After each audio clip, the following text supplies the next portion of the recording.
నిన్నటి వరకు మనం మద్యం కుంభకోణం గురించి చర్చించుకున్నాం.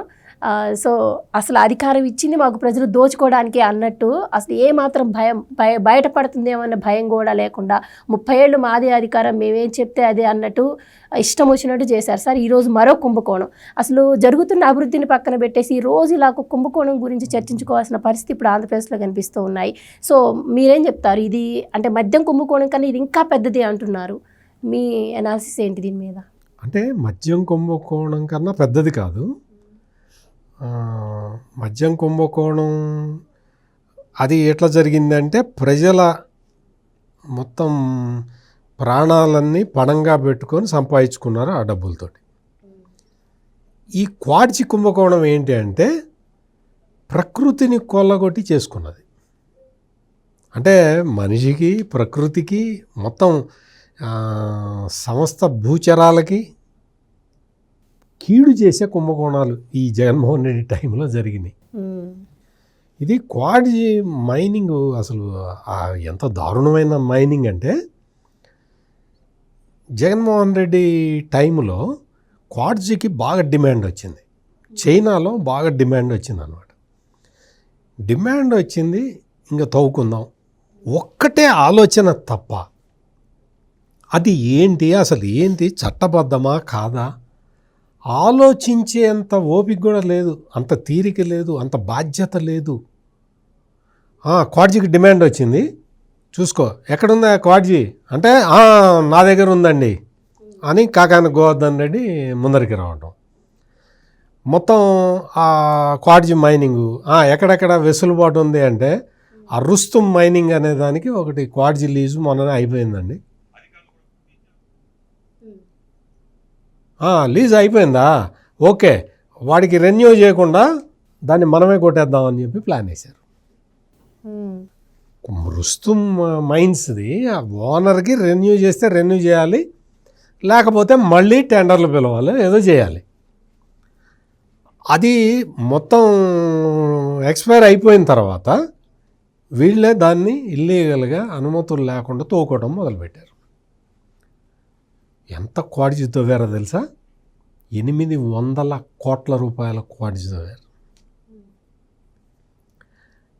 ఇక్కడ మనం గమనించాల్సిన విషయం ఏంటంటే ఈ 800 కోట్ల రూపాయలు ఒక మంత్రి లేదా కాకాని గోవర్ధన్ రెడ్డి లేకపోతే అనిల్ కుమార్ యాదవ్ వీళ్ళిద్దరే కలిసి తవ్వి ఉంటారా, పంచుకొని ఉంటారా?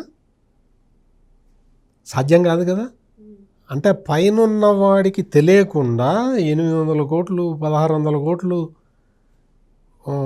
కొట్టేయాలంటే సాధ్యమయ్యే పని కాదు కదా. అసలు సాధ్యం అసాధ్యం అటు ఉంచితే సార్, అసలు కాకానికి అనిల్కి పడదని ఈ కుంభకోణం కోసమే అంటే క్వాడ్జి దవ్వడం కోసమే జగన్మోహన్ రెడ్డి వీళ్ళిద్దరికి ఎగ్జాక్ట్లీ నేను అదే చెప్పబోతున్నా.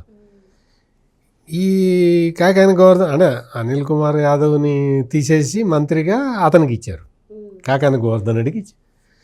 ఇక్కడ వీళ్ళిద్దరిని కూర్చోబెట్టి జగన్మోహన్ రెడ్డి ఎటువంటి అరేంజ్మెంట్ చేశాడంటే వీళ్ళిద్దరికీ, అరే నువ్వు తవ్వురా, అరే అతను తవ్విన దాన్ని నువ్వు అమ్మిరాపో అని చెప్పాడు. ఇద్దరికి డివైడ్ చేశాడు బాధ్యతలు. ఇల్లీగల్ క్వాడ్జి మైనింగ్లో ఇద్దరికి బాధ్యతలు డివైడ్ చేసి పెట్టాడు.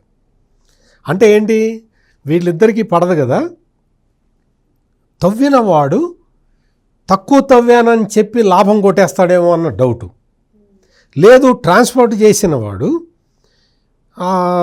ఎక్కువ ట్రాన్స్పోర్ట్ చేసేసి తక్కువ లెక్క చెప్తాడేమో అన్న డౌటు. అంటే వీళ్ళిద్దరి మీద కూడా పైవాడికి డౌటు. అందుకని ఇద్దరు బద్ధశత్రువులను ఒకచోట కూర్చోబెట్టి కుంభకోణం చేయించాడు. ఎందుకు? తను సేఫ్.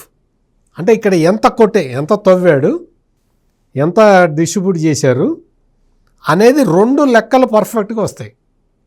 అంటే బిగ్ బాస్ ఎంత తెలియగలడో ఆలోచించండి. ఇక్కడ ఈ క్వాడ్జి కుంభకోణానికి సంబంధించి సైదాపురంలో కూడా క్వాడ్జి తవ్వారు, ఇల్లీగల్ మైనింగ్ చేశారు.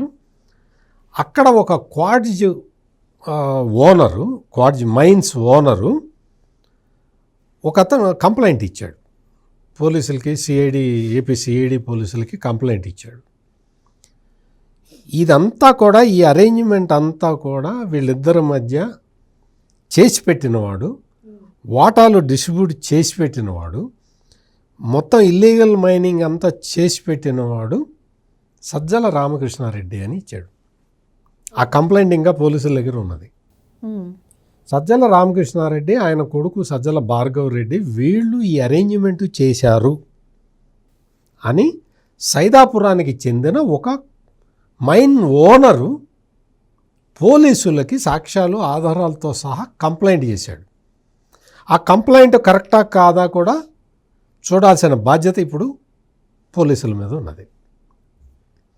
అంటే ఒక్క కుంభకోణం, అంటే మద్యం స్కాండల్ చూసాం, మొత్తం ఇప్పుడు ఇంటర్పోల్ దాకా పోతున్నది మద్యం కుంభకోణం. రెడ్ కార్నర్ నోటీసులు కూడా అసలు ఇంటర్పోల్ని దించుతున్నారు. ఎందుకు అంటే పారిపోయి ఎక్కడో థాయిలాండ్లో కూడా అక్కడ పెట్టారట, ఇక్కడ పెట్టారట. అంతర్జాతీయ స్మగ్లింగ్ ముఠాని మనం ఎన్నుకొని ఆ అంతర్జాతీయ స్మగ్లింగ్ ముఠా కింద 5 సంవత్సరాలు కాలం గడిపాం. Please subscribe to Leo News for more videos.